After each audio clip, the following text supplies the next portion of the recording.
Today on Peace in Ukraine, say all the key international players, their initiatives announced and friendly countries, China and India, Brazil, naturally, and our opponents. And what, in your opinion, is the essential difference between Russian approaches and all this variety of proposals? And why is a truce and a ceasefire not enough today, in your opinion?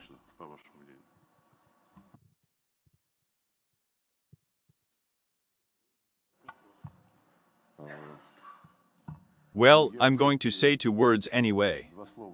I understand that I can repeat myself in relation to what was heard here before me. I know that many of our experts, political scientists participated in the preparation of this event and have already spoken today. But the falsification of history, it did not appear today.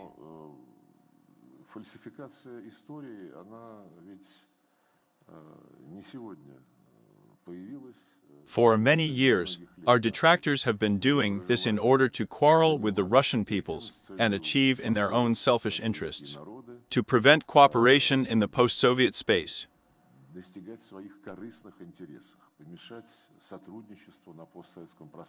These attempts to drive wedges became especially active after the Soviet Union ceased to exist.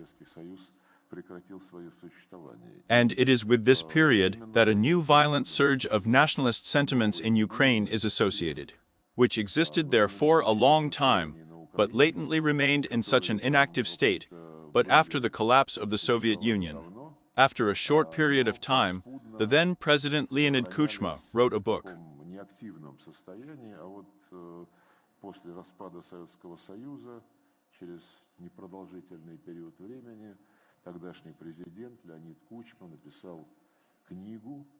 In the 2003 year, it came out, and it was called Ukraine, not Russia. The work is frankly pseudoscientific. The author said that the purpose of this work, I quote, to create Ukrainians. In fact, it is this concept, which was laid down in this work, Ukraine, not Russia, that has become a kind of intellectual foundation for the already modern nationalist Ukrainian elites. In the 2014 year, when an unconstitutional coup took place with the support, open support of the United States, and with the connivance of the European Union, Ukraine finally turned into such a military political springboard from the West near our borders.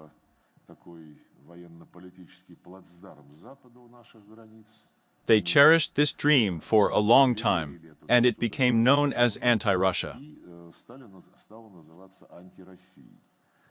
Monuments were demolished in Odessa. This is a phenomenon of demolition of monuments. Of course, it is very, very indicative, not only for modern Ukrainian leaders, but also for the same Poles, the same Balts. But when the monument to the founder of Odessa, Empress Catherine the Great, was demolished, and a week after that UNESCO decided that the historical center of Odessa is a world cultural heritage, it would have been impossible to disgrace this once respected organization, headed now by the openly engaged CEO Miss Azul, even if she really wanted to.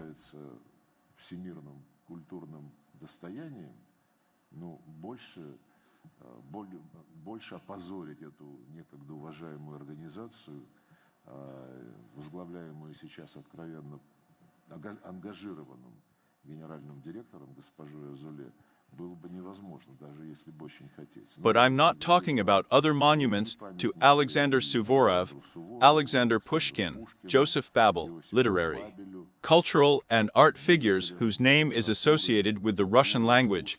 All these monuments are being liquidated, as are monuments to those who liberated Ukraine from Nazi invaders, and those who were collaborators, on the contrary. Such monuments are being installed.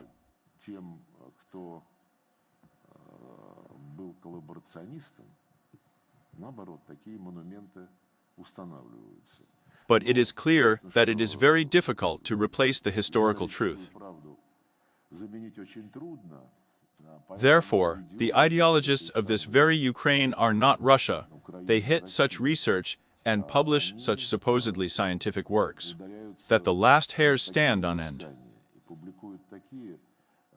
якобы научные труды, что последние волосы встают дыбом. It really is.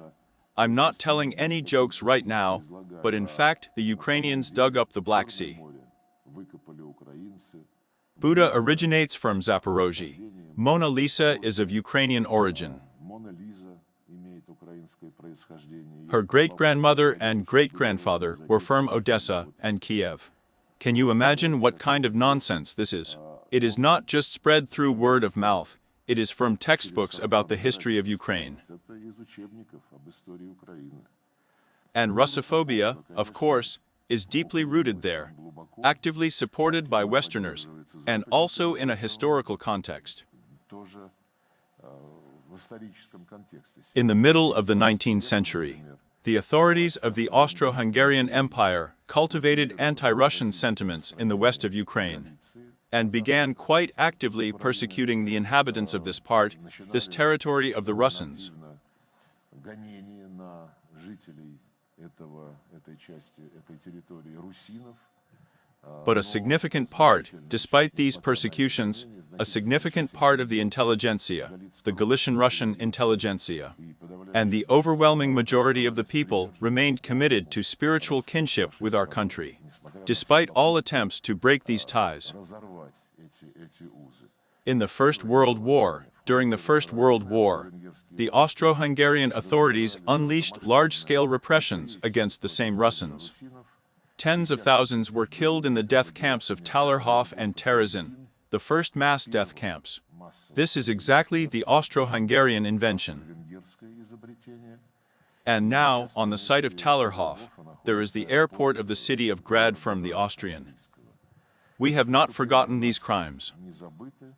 Russian Russians in Galician Russia and other Russian regions of Austria-Hungary are being recognized as the first genocide in the modern history of Europe.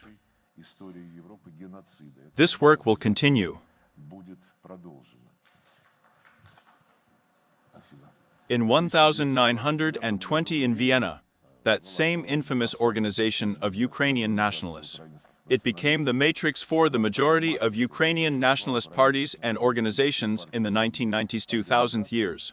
That is, in parallel with the ideological justification under the slogan Ukraine is not Russia. There was also a material embodiment of this nationalism, in fact Nazism, according to in the image and likeness of the organization of Ukrainian nationalists.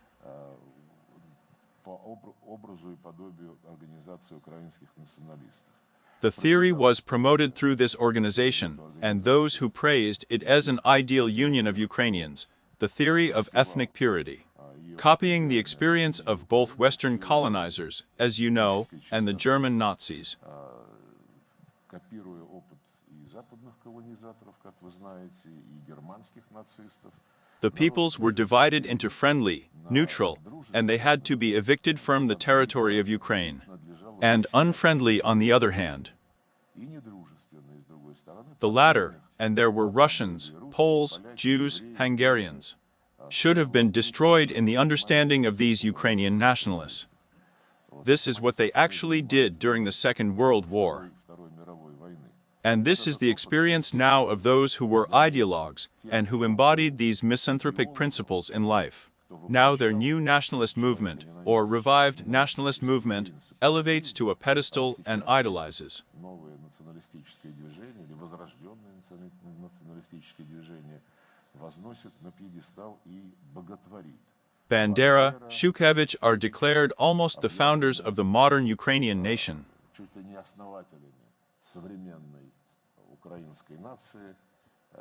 The Kiev authorities consider themselves the heirs of these criminals, and it is not surprising that for the last 10 to 11 years, long before the start of a special military operation, the Kiev junta began to exterminate everything that is somehow connected with Russia. Всего, что так или иначе связано с Россией. The extermination of the entire Russian education. Russian primary classes were banned first, then secondary education, and then higher education was also banned. The mass media owned by Russian publishers were simply closed, they were kicked out of Ukraine. And those Ukrainian mass media that broadcast in Russian were also closed. А те украинские In Ukraine, such a filtering body has now been secretly introduced, through which it is necessary to coordinate any information for publication or for broadcast through any mass media.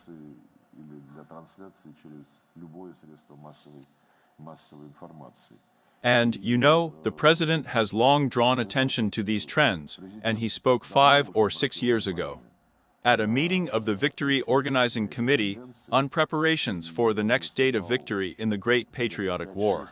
And he touched on these things.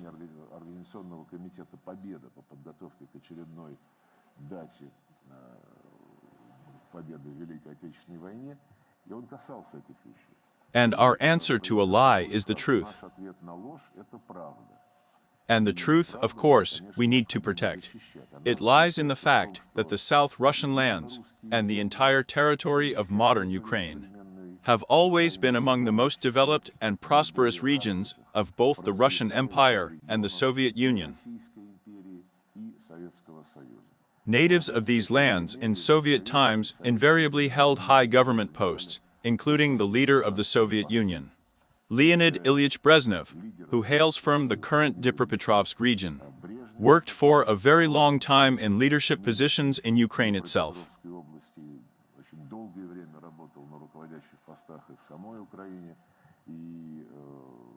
Then, as you know, in Moscow, and at the time of the collapse of the Soviet Union, the Ukrainian Soviet Socialist Republic had the most powerful industrial potential and developed agriculture. And to what extent it was brought by the elites who came to power first after the collapse of the Soviet Union, and unleashed a war in the Donbass in the 2014 year of fratricide, you can judge for yourself. Statistics are known about what the economy and social sphere of modern Ukraine is, what kind of orders exist there, including forcible trapping of young guys on the streets, so that they can first be forcibly stuffed into a car, and then sent to the front.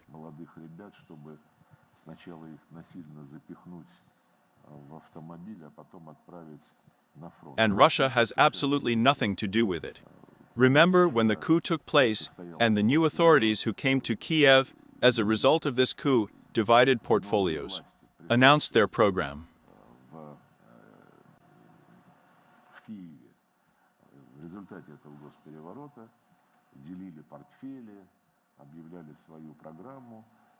The United States Department of State welcomed these developments. And the notorious Victoria Nuland, who is well known to everyone, even proudly admitted that it was not for nothing, that the states invested $5 billion in the creation, development, and strengthening of Ukrainian democracy over the past few years before the coup.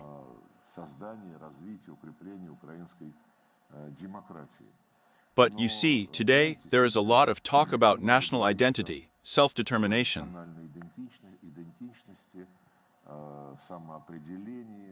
The right of peoples to self-determination is enshrined in the UN Charter. And I have spoken publicly several times in the Security Council, at the UN General Assembly. And in my conversations with Antonio Guterres, I urge him not to forget that the Charter is not limited to one line about territorial integrity.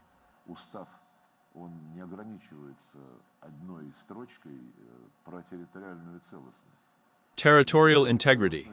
You know, the representative of Guterres, the official representative, Dusharik, in my opinion, he repeatedly evades the question. What is the position of the UN on the Ukrainian settlement? He repeats by rote, we are for the crisis to be resolved on the basis of international law.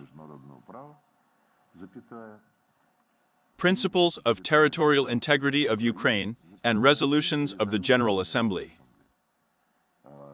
As for the General Assembly resolution, he simply does not know that there are many resolutions, and one of the most important for this case, which we are talking about, was adopted in 1900. This is a declaration on the principles of friendly relations between countries based on the UN Charter.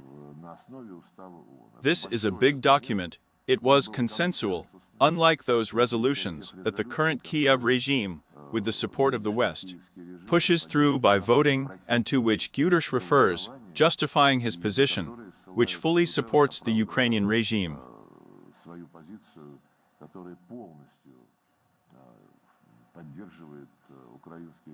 So, in the declaration that was adopted by consensus, it is written that everyone should respect the territorial integrity of those states whose governments respect the principle of self-determination of peoples and, therefore, represent the entire population living on the relevant territory. But neither Zelensky nor those who came to power in the 2014 year represent the population of either Crimea, Donbass, or Novorossiya. The first instinctive signal that was sent, the path is clear, when they came to power in February 2014 year. Through a coup, was the announcement that they would cancel the status of the Russian language in Ukraine. That's it. After that, everything became crystal clear. And those who blindly and stubbornly repeat the slogan of territorial integrity, and sometimes a very simple thing forget, that it was the principle of self-determination of peoples that lay at the heart of the decolonization process.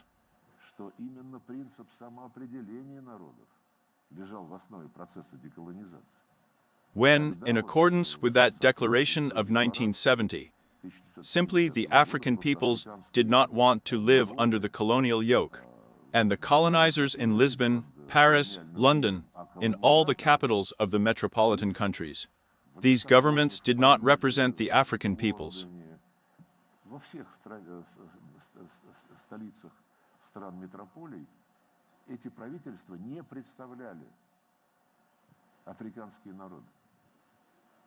And if this is so, then the decolonization process was carried out in full accordance with the UNJoint, and with the principles that the General Assembly developed in terms of the relationship between the principles of the Charter. In the same way, as I have already said, the current Ukrainian authorities do not represent the peoples of Crimea, Novorossiya and Donbass in any way. Moreover, they have spread it. If someone does not have these documents, we have distributed them more than once. Russians and Russian-speaking citizens of their country, at least for a period long before the special military operation. Zelensky said, "If you feel involved in Russian culture, but you live in Ukraine, my advice is for the sake of the peace of your children and grandchildren, get lost in Russia."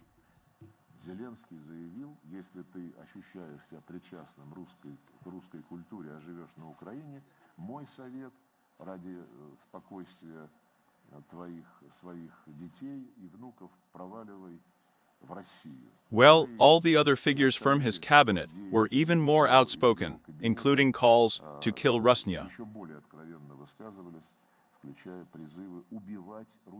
And the infamous ambassador of Ukraine to Kazakhstan, he has already been recalled from there.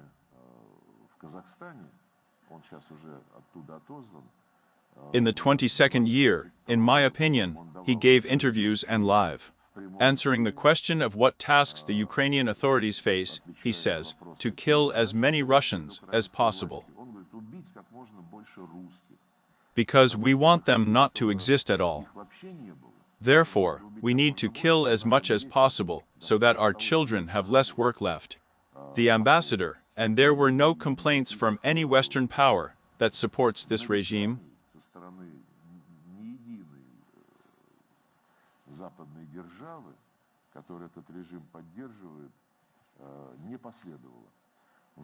And there are many examples from the modern history of Ukraine that remain. They are simply swept under the carpet.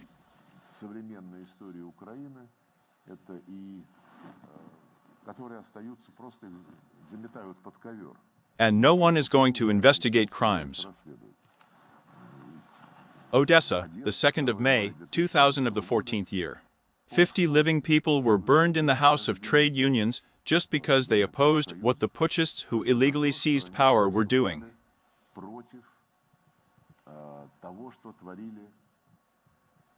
путчисты, незаконно захватившие власть. The Council of Europe, which is now actively engaged in preparing claims against the Russian Federation in connection with the ongoing events, which they call aggression, occupation, annexation.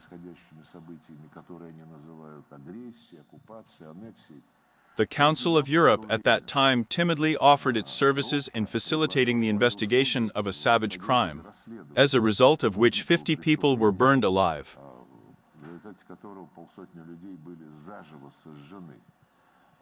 And he even adopted some kind of resolution that he was ready to help, and no one remembers about it anymore. Because the Kiev authorities ignored the Council of Europe and pointed out to him his place in their understanding. And since then, the Council of Europe has also been subordinated to the task of whitewashing the Kiev criminals and denigrating the activities of the Russian Federation. Although there is, in fact, nothing to investigate there. There are people who set fire and who then shot at those who tried to escape by jumping out of windows. They are all on video materials.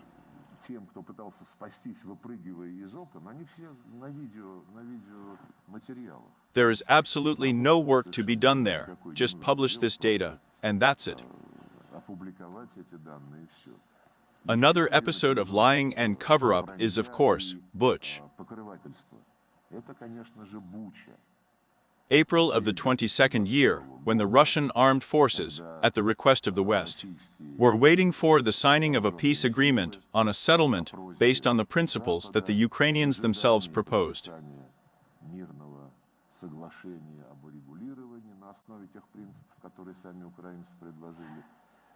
And the West asked our leadership as a gesture of goodwill to take the troops away from Kiev, which was done, including leaving the suburb of Kiev called Bucha, and 2 days after the mayor returned there 2 days later.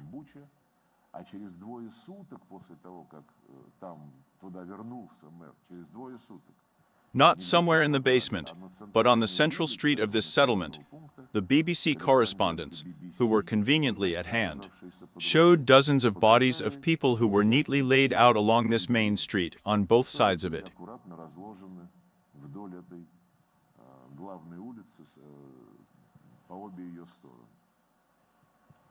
There was an explosion of anger.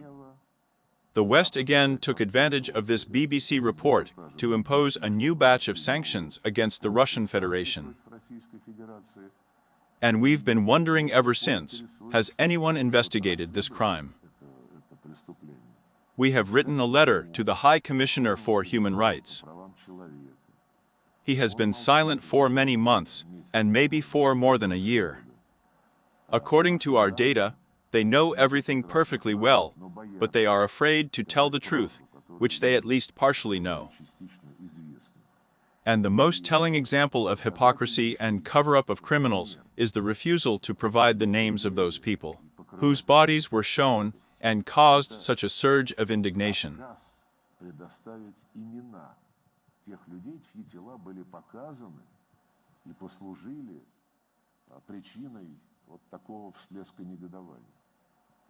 There is no information. And if someone says after that Ukrainians are suffering, and it is necessary to force Russia in some way, we cannot leave people under the rule of the regime that is currently there.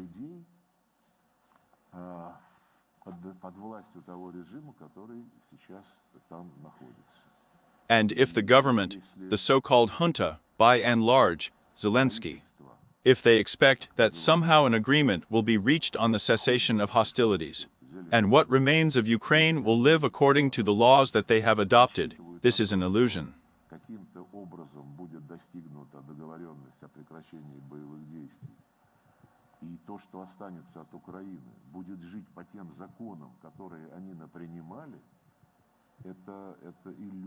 This should not be allowed in any case. Russian is spoken by millions of people on the territory of Ukraine, which is outside the constitutional borders of the Russian Federation. It is their native language, and leave them under the junta, who forbade even speaking Russian. хунта, запретивший даже разговаривать на русском языке. Only to think that it was not forbidden. This will be just a very big crime. Очень большим преступлением. I hope and am sure that we will definitely not allow this. Ну, мы-то точно этого не допустим. I hope that the world community will not allow such a mockery of the UNCharter, where in the very first article it is written that everyone is obliged to respect human rights regardless of race, gender, language, and religion. Расы, пола, языка и религии. Both the Russian language and the canonical Ukrainian Orthodox Church are prohibited in Ukraine. В Украине запрещены. Вот. Therefore, the simplest thing at this stage of settlement efforts, for those of our Western colleagues who are fussing, the simplest and absolutely unmistakable is to demand the repeal of laws that directly violate the Charter of the United Nations, not to mention numerous conventions on the rights of national minorities. Нарушающие устав Организации Объединенных Наций, не говоря уже о многочисленных конвенциях про права национальных меньшинств. This would be a test about what the position of Europeans is, not all, but most Europeans, under the leadership of London, Paris, Berlin, Brussels, and Warsaw, who have never uttered the word human rights in relation to what is happening in Ukraine. И Варшавы, которые ни разу не произнесли слова права человека по отношению к происходящему на Украине. But when they discuss People's Republic of China, the Russian Federation, the Islamic Republic of Iran, Venezuela, and pretty much any country, when they discuss with her and build some kind of relationship, there are bound to be moralizing about the need to respect human rights.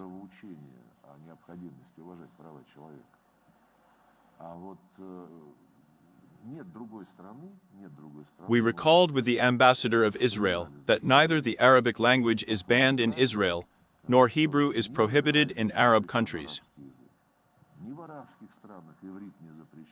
There is no such thing anywhere else. But everything can happen in Ukraine. Moreover, they do not just close their eyes, but speak with pride. Both Ursula von der Leyen and, before her resignation, Mr. Michel, are all functioning in Brussels, defending their position on Ukraine, convincing their voters that they need to tighten their belts and wait for better times, because now we need to help Ukraine.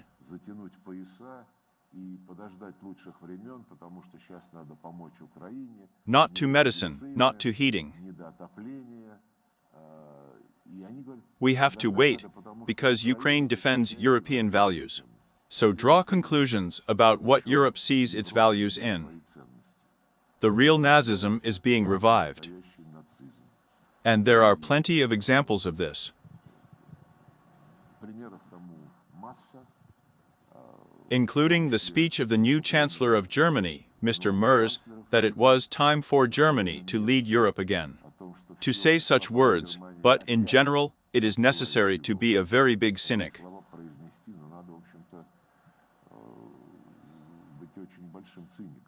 The militarization of Europe has been proclaimed as one of such major tasks for the second half of the decade. This is a very dangerous trend.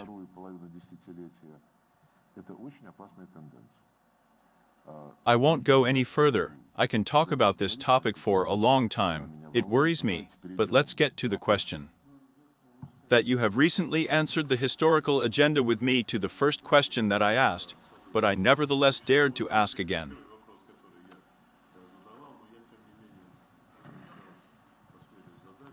We'll find out. And microphones every day. Every day we read about the massive offers that are received. Pseudo-proposals from our opponents and proposals from our friends, including India, China, Brazil, and arguments on how to come to some kind of solution or settlement of the Ukrainian crisis. Would like in your position to ask, what is the fundamental difference between these sentences and our current position? You have already partially answered this question, described the Kiev regime and its current state. It is very difficult to arrange, if any, can be negotiated. But nevertheless, negotiations. In February, at the end of February, when the Ukrainians in the 22nd year after the start of a special military operation. When the Ukrainians asked for negotiations, we immediately agreed. There were a few rounds in Belarus, and then moved to Istanbul. It was already the end of March, the beginning of April. And it is the Ukrainians, President Putin has repeatedly said this, even showed the papers. It was the Ukrainians who proposed to settle the situation on the basis of the image of the written principles. Refusal to join NATO and any other military blocs, refusal to deploy military bases on its territory. But it was the same Englishmen who hatched to create bases in Ochakov and on the Sea of Azov. It's all documented. They have been looking at the Crimea for a long time, until 2014 year. And there are no military bases, no military exercises on the territory of Ukraine, and security guarantees, which they themselves asked to be provided by the 5 permanent members of the UN Security Council, Germany, Turkey, and the list of those who want to join is open.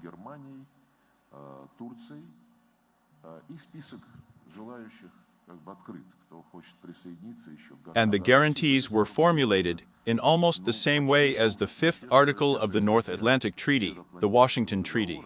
And it was emphasized that these guarantees would not apply to Crimea and the territory of Donbass.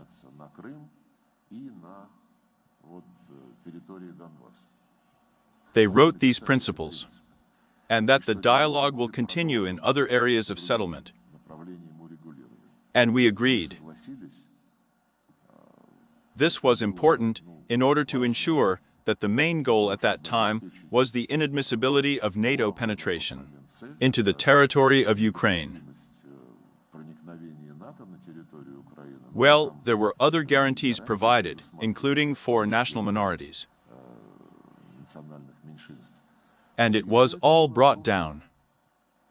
The President has repeatedly returned to this topic, but in the following years, until today, we have always stressed at the highest level and at other levels that we are ready for negotiations, for peace talks, that will be devoted to understanding and eliminating the root causes of this crisis.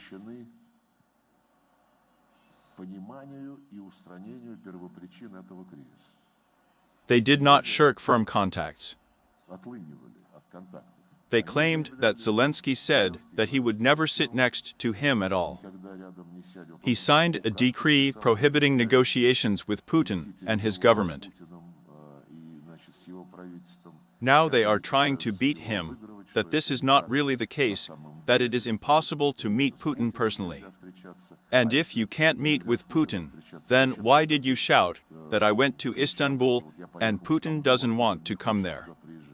It's just that if we compare all the arguments that sound from Ukraine, it's obvious that this is an inadequate leader.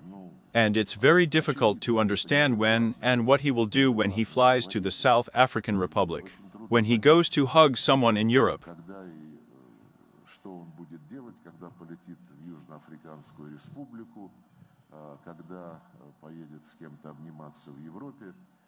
But the President has very clearly stated our assessment of the legitimacy, the degree of legitimacy of Zelensky and his regime.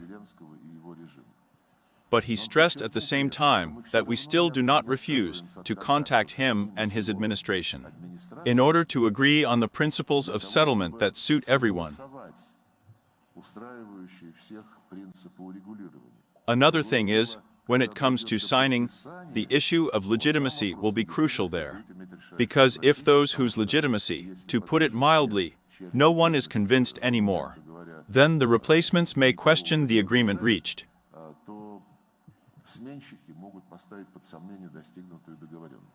But look at how the position of the Ukrainians themselves, and the leadership of the Ukrainian and the West has changed.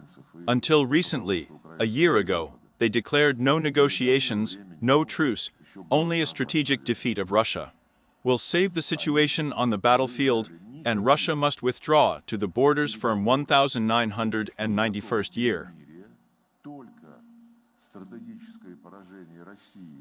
спасет ситуацию на поле боя, и Россия должна убраться в границы 1991 года.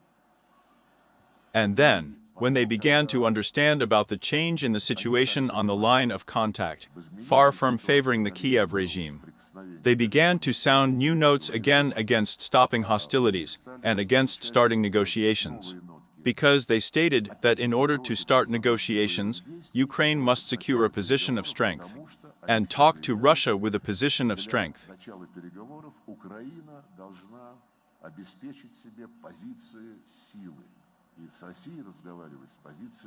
We are talking about history, and we are talking about who it teaches what from these people. And let them remember how their ancestors, grandparents tried to talk to Russia from a position of strength, but it was useless. And now it is they who are asking for a respite, only to pump her up with weapons again. They spoke so publicly.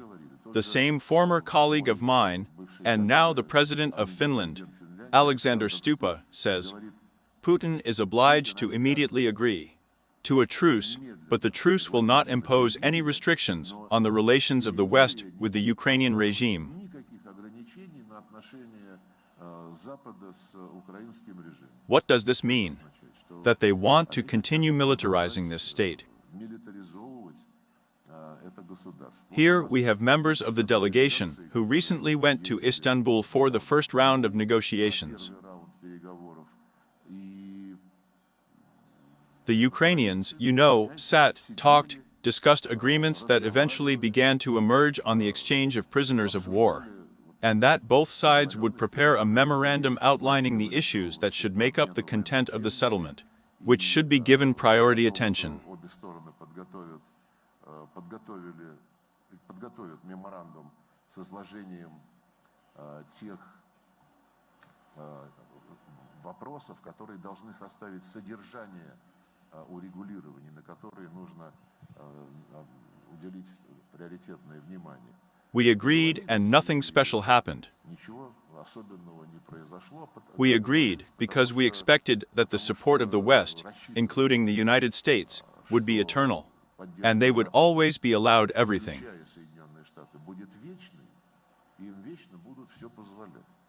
But President Trump has shown a different understanding of the situation. He emphasizes repeatedly that this is not his war, this is Biden's war. And so it is.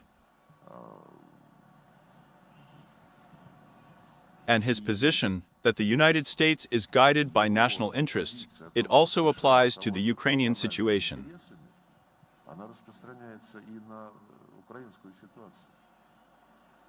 What national interest in Ukraine does the United States have in the very task that democratic administrations have promoted, namely, to restrain, surround, and constantly keep Russia in tension?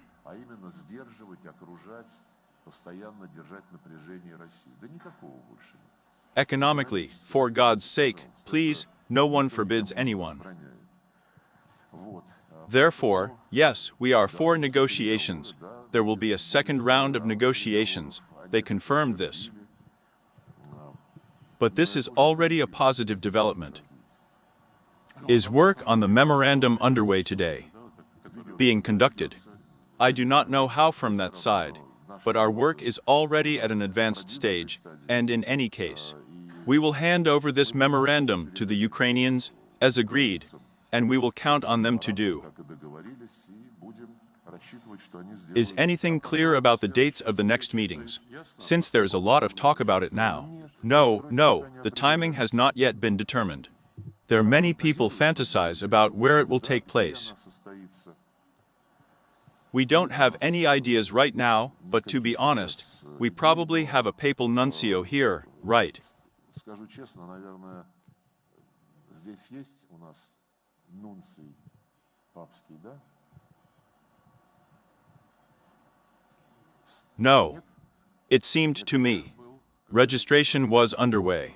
But, however, I just want to tell you not to waste your own ability to work through the options, which are not very realistic. Because I imagine the Vatican City as the venue of the talks is not elegant, I would say. Ватикан как место проведения переговоров, ну, немножко это неэлегантно, я бы сказал. When the Orthodox countries will discuss issues related to the elimination of the root causes on the Catholic platform. Будут на католической площадке обсуждать вопросы, касающиеся, ну, устранения первопричин. One of the root causes is the policy of destroying the Ukrainian Orthodox Church. Уничтожение украинской православной церкви. Instead, Poroshenko, when he was president, asked the Patriarch of Constantinople in Istanbul for Thomas to create an alternative church, which became famous primarily for the fact that its thugs seized churches of the canonical church by force, kill or beat priests. And there is also a Greek and Uniate church in Ukraine, which is also very, very active. And these Catholics are very active in supporting the regime that was established in Ukraine after the coup d'etat. И там еще есть греко-униатская церковь на Украине, которая тоже весьма и весьма активно, а это католики, весьма активно работает, ну, вот в направлении поддержки того режима, который на Украине установился после госпереворота. I think it will not be very comfortable for the Vatican itself to receive delegations from to Orthodox countries in these conditions. And if we still think about the future, this year we will celebrate the 50 years of the Helsinki Agreement. And it is clear that these very important decisions have been made. Helsinki, which ensured peace and stability in Europe for quite a long time. But then events occurred that seriously undermined these agreements. I am referring to the events in the Balkans and the events in Transnistria, the South Caucasus, and so on. Our leadership and President Putin have repeatedly spoken at various stages about the need to create a new European security architecture that would meet the realities of today and ensure peace and stability in Europe for a sufficiently long period, at least for the life of at least one generation, or preferably several generations. Do you think it is possible to talk about efforts in this direction today, and is Europe ready to deal with these issues? Or the current situation in general allows us to postpone this prospect for a rather distant period? There is a deep security crisis in Europe, and Europe is thinking, as I have already said, about militarization. And he stressed once again that it is very disturbing that Germany is leading in these discussions. Specifically, Chancellor Merz, he spoke 2 weeks ago. A week and a half ago, he spoke in the Bundestag.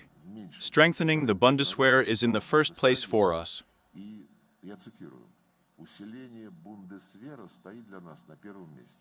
In the future, the German government will provide all the financial resources necessary for the Bundeswehr to become the strongest conventional army in Europe. Does anything remind you of this? Hitler once had the strongest conventional army in Europe. And another very interesting point from Merz's statements, he said that Russia will not stop in Ukraine, justifying its course towards militarization, the creation of the strongest army.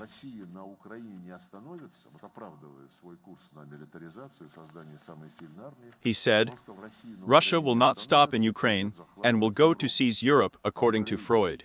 He would do this because he does not need to protect his compatriots, his fellow tribesmen, but to seize the land and start exploiting them.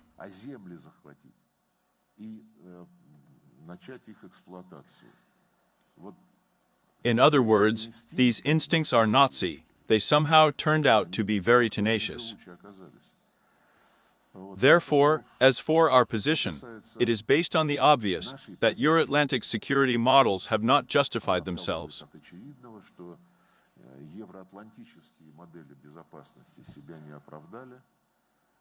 This is primarily the US, but we are also witnessing a deep crisis in NATO, as the main North Atlantic structure of the West.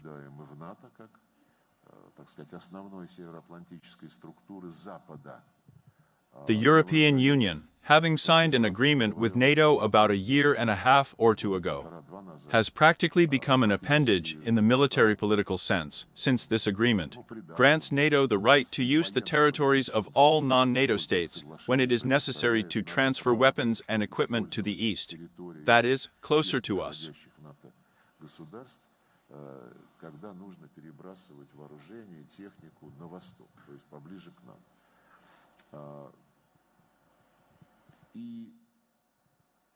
I think I've already talked about it.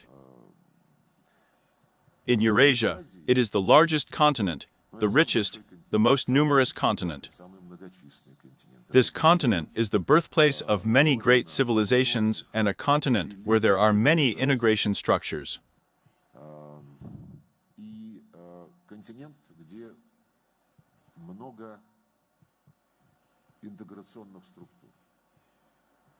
But there is no continental umbrella structure, and there never has been. There are also many integration associations in Africa. There are many in Latin America, but there is an African Union.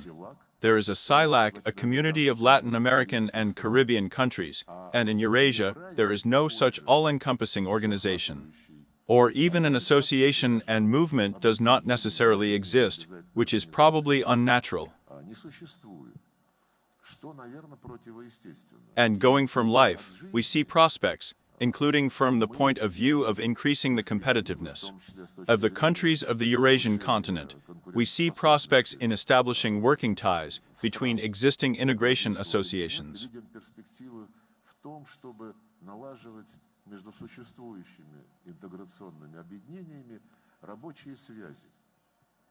The Eurasian Economic Union has relations with the Shanghai Cooperation Organization, and Zhang has relations with the Shanghai Organization, and so on.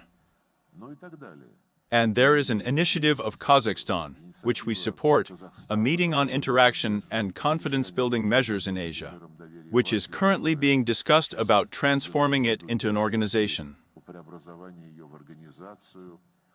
There is a cooperation council for the Arab states of the Persian Gulf.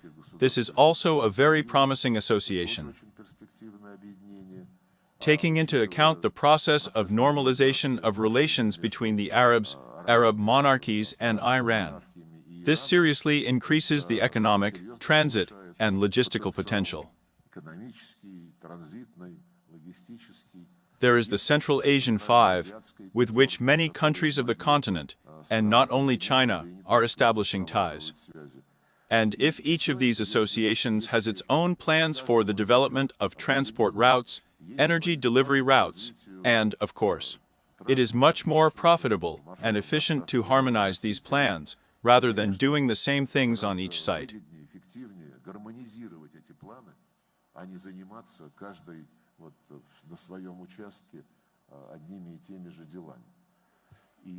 The President formulated his vision of establishing lifelong ties between all these existing structures long ago, at the first ASEAN Summit of Russia, and suggested that the result of this process would be the formation of a large Eurasian partnership.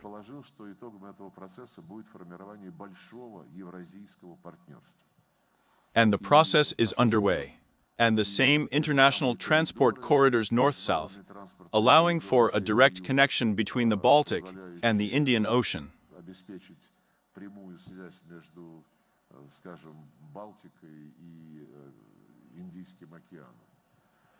And there are other ideas. I was in Armenia yesterday.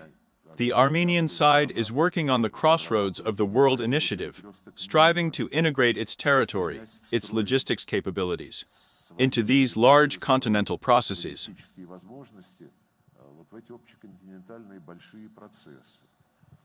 If we talk about this, we are for all infrastructure projects to develop so that, as our Chinese friends say, thousands and millions of flowers bloom. But in order to implement the crossroads of the world, let's say in practice, it is necessary to sign a peace treaty between Armenia and Azerbaijan. We sincerely wish you success in this. Just yesterday, we discussed this with the Prime Minister and the President of Armenia. It is clear that the agreement was made possible thanks to several trilateral Russia-Azerbaijan-Armenia summits. And we are ready to continue to provide assistance if both sides are interested in it. And of course, normalization is needed between Armenia and the Republic of Turkey.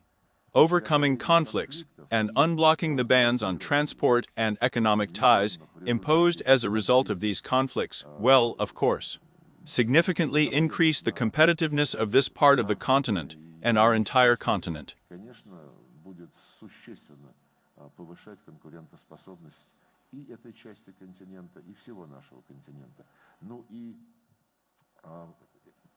The Great Eurasian Partnership, as we see it, coming from life, would become such a serious material foundation for efforts, for work on the formation of the Eurasian security architecture.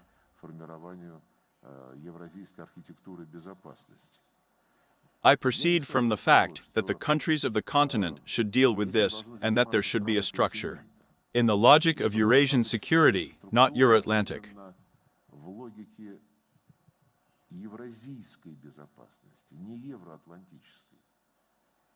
Not because we somehow want to isolate ourselves. There are NATO, those countries that are interested in being organizationally intertwined with North America. But they have such opportunities, please. But we should not make this an obstacle for the rest of the countries, or rather, to create obstacles to the creation of a structure where all the countries of Eurasia can and will have the right to enter, including the western part of our continent.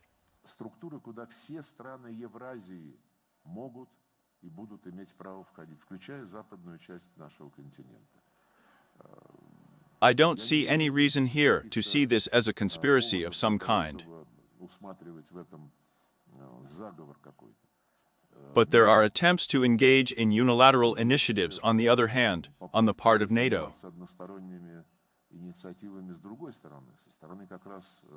Remember, there was NATO Secretary General Stoltenberg. Many have already forgotten him, but he headed the North Atlantic Alliance Secretariat for a long time. And in the last year of his tenure, when NATO was already actively moving Indo-Pacific strategies, journalists asked Stoltenberg, "But you are moving to the Indo-Pacific region, like NATO has always said that this is a defensive alliance, and the task of this alliance, to protect the territories of its member states from external threats."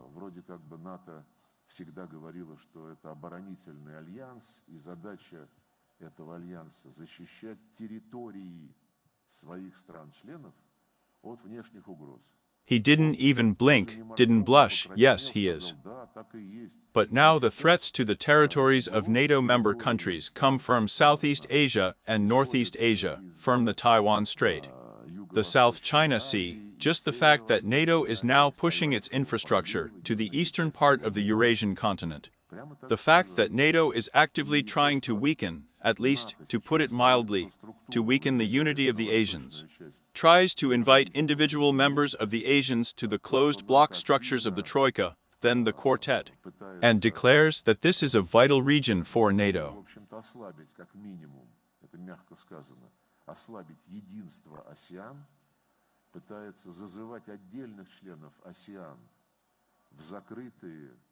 Блоковые структуры, то тройки, то четверки, и вот объявляет, что это жизненно важный для НАТО регион. Why is the Euro-Atlantic structure harboring plans to subjugate itself, to extend its influence to almost the entire Eurasian continent up to the Far East? Практически на весь евразийский континент вплоть до Дальнего Востока. If the Eurasian countries themselves do not deal with issues of architecture and security, then it remains only to observe how this will be dealt with from overseas. Остается только наблюдать, как этим будут заниматься из-за океана. And another aspect of this problem is that President Trump, as I have already said, insists that his foreign policy is based on national interests. He believes that European problems should at least be dealt with more by the Europeans themselves and not by the United States. This is also a tendency for Eurasianism to somehow still be indicated in the prospects of discussions on how to ensure security.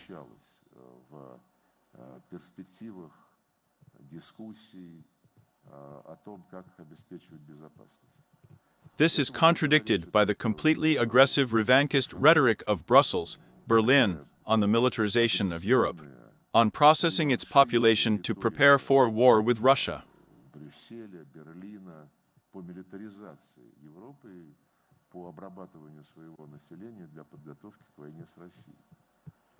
Peaceful efforts should be opposed to this.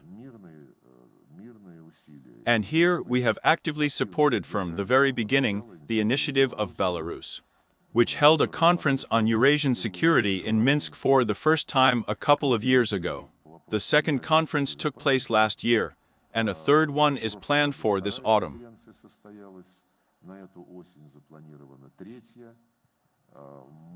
After the second conference, and I participated in both, I will definitely participate in the upcoming one. After the second conference, my colleague, Minister of Foreign Affairs of Belarus, Ryzhenkov, and I shared our vision of the draft document, which we conditionally call the Eurasian Charter of Multipolarity and Diversity.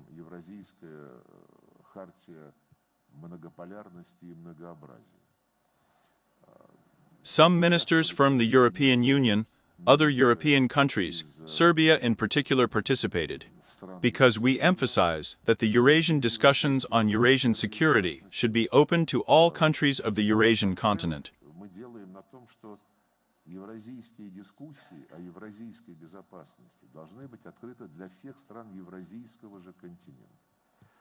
But so far it's all in the process. As I said, starting the chat for this question, we did not try artificially to draw and say, here it is.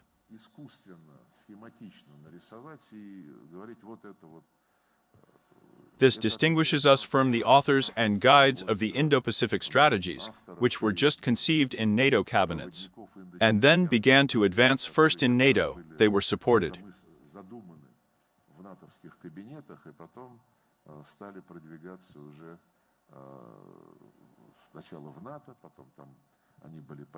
We are trying to capture practical trends in real life. And, as I have already said, they consist primarily in the fact that numerous structures created on the Eurasian continent are interested in building bridges, and many bridges have already been built, and in using these bridges in order to implement mutually beneficial practical projects. But it is absolutely clear that the Eurasian contour is a priority, including in terms of security issues. I must say that today experts have begun to actively deal with these issues. At the upcoming Primakov readings in June, a separate session will be devoted to this Eurasian contour, Eurasian security. But you just mentioned the United States, you mentioned Trump, and this is the question with this. Now, if we talk about the Russian-American track of relations, and slightly abstracting from the Ukrainian issues, because after all, it is not the only one that is on the agenda of Russian-American relations. What is the situation, apart from considering issues related to the Ukrainian crisis? Return to normality.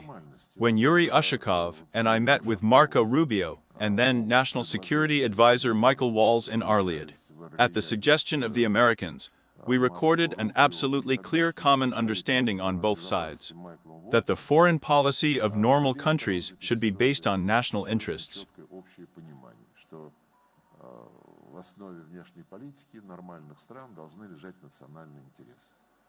This is the position of President Trump. This is the position of President Putin. Not some ideological considerations of spreading their influence as widely as possible. If we take national interests as a basis, then I hope Marco Rubio will not be offended. He simply said that we respect the fact that every country has its own national interests, especially when it comes to the great powers. Further, two conclusions follow from this. First, the national interests of any two states, and even more so of the major great powers, will never completely coincide. Moreover, in most cases they will not match. But when they coincide, it would be a colossal mistake not to use this circumstance, the coincidence of national interests, in order to translate the situation into joint mutually beneficial material projects in the field of economics, technology, and so on.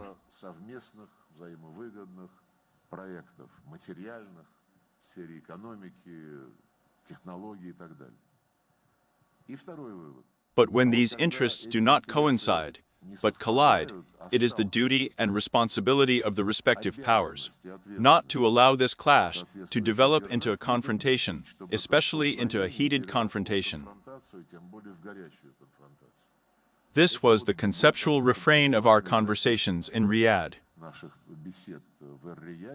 And I feel, when I observe what is happening in real life, that at this stage the Trump administration is acting exactly like that. And we have always acted like this.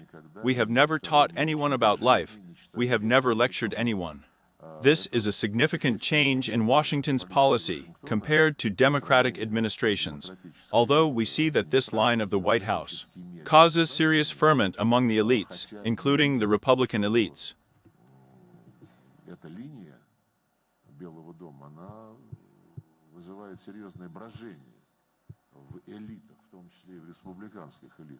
Many people there are not used to living in such a way that they do not deal with everything and everything, and do not define everything and everything. But, of course, we are politically sober people. And here it is very important not to indulge in illusions. It is important to be realistic, to understand that there have been situations many times when the United States has changed its position radically.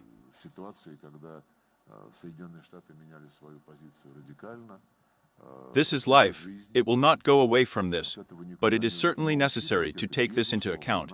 And we, of course, take this into account when planning our steps. But other things being equal, we are ready to implement mutually beneficial projects. It is mutually beneficial. This includes space, high technology, and energy. We had American companies working for us. And all this is possible if the American partners are ready to coordinate. In my opinion, they are ready to coordinate such principles that will ensure equality and mutual will. Pyotr Sergeyevich, returning to the Ukrainian crisis, do you think it influenced the formation and still affects the formation of a new world order, and what irreversible changes have occurred? And how favorable or unfavorable are these changes for our fatherland, for Russia?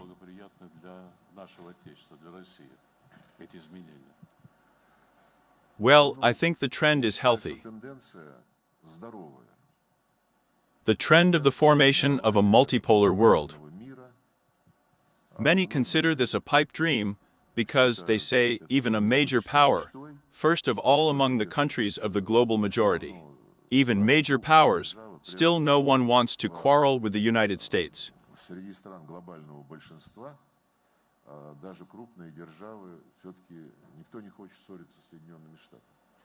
We don't want to quarrel with anyone at all, but we want to work honestly. And I will emphasize once again what I said. In my opinion, even in this audience, when we were going to Ukraine, we do not consider it necessary to break the international legal basis of the world order, in the form of the Charter of the United Nations. But it just needs to be respected, and respected in its entirety, and the totality and interrelation of the principles that are contained there. Already a textbook example, when it was necessary to break up the remnants of Yugoslavia. The West unilaterally declared the independence of Kosovo and said that this was the right of a nation to self-determination. Although by that time, no one had even used force for a long time. And the Security Council Resolution 1244 was in effect, which fixed the affiliation of Kosovo to Serbia. Then there was still the Socialist Republic of Yugoslavia. 2008 year, when 6 years later, not in a calm, peaceful atmosphere, but after a bloody coup in Ukraine, the junta that came to power directly began fighting against its own people, due to the fact that in Crimea they refused to recognize the results of the coup and refused to recognize the same thing in the Donbass.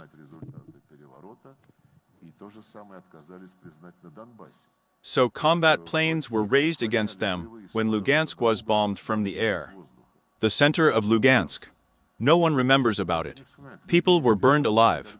And when the Crimeans, not even anticipating, but in the face of armed bandits sent by the so-called friendship trains, to seize the Crimean parliament, when they rebelled against it, held a referendum, no, this is impossible, because it is a violation of territorial integrity.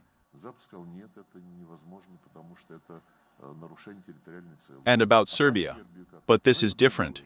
And after all, the Serbs then appealed to the International Court of Justice, which ruled that declaring independence as part of a state does not require the consent of the central authorities.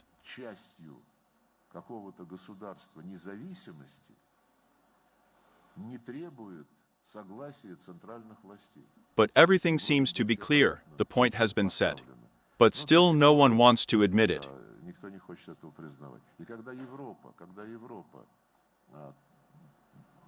In spite of all that has long been known, despite the fact that already the United States, during the administration of Trump, looking realistic on the Ukrainian situation, Trump was the first, if not the only one so far, leader who publicly said that it was a gross mistake to involve Ukraine in NATO, and this will never happen. And the Biden administration is to blame for this. At the same time, American representatives of the current administration are already saying publicly that the territorial issue is inevitable, it will have to be solved, based on reality, and so on. And Europe repeats stubbornly, and rather unwisely, that the Russians should go to the borders of 1991.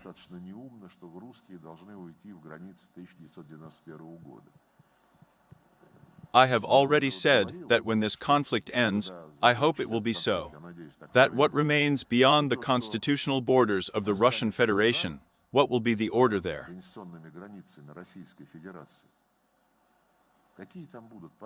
That Zelensky's regime will remain there and will be, excuse the rude word, Russian in violation of all norms of international law. And Europe is calling for a return to the borders of the 91st year. It wants to give the Crimeans, Novorossians, Donbass, into the hands of this regime. They do not demand to change Ukrainian laws. They say that these laws protect European values. So I don't think it's an easy job. The memorandum that we agreed to prepare and hand over to the Ukrainians, we are already drafting it, based on the most fundamental things, and on the basis of what the root causes are at the heart of this conflict, and how these root causes should be removed like a cancerous tumor.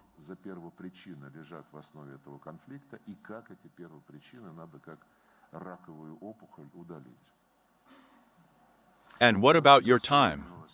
We have the ability of the audience.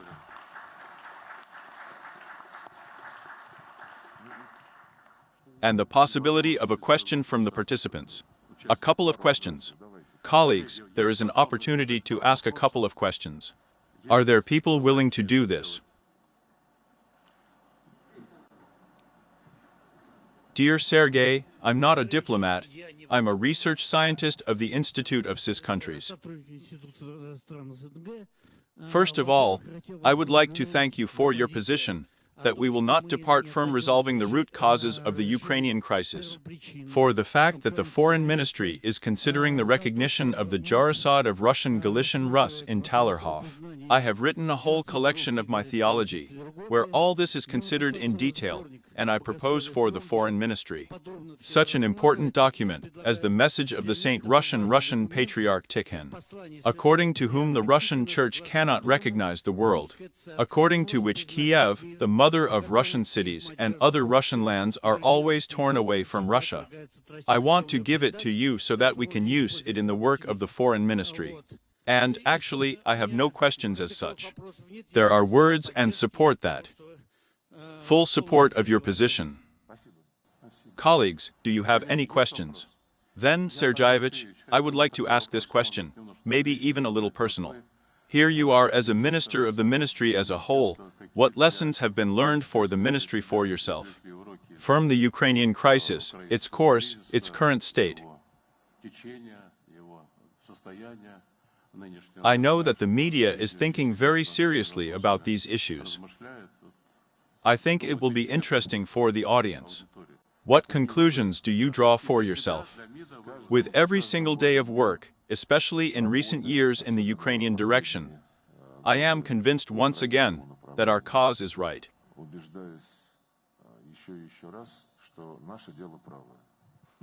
Good answers, short ones. We have to go. Dear colleagues, thank you very much for your attention. I would like to thank both Anatoly Vasilyevich and the leadership of the Diplomatic Academy for the traditional events for the Diplomatic Corps in Moscow.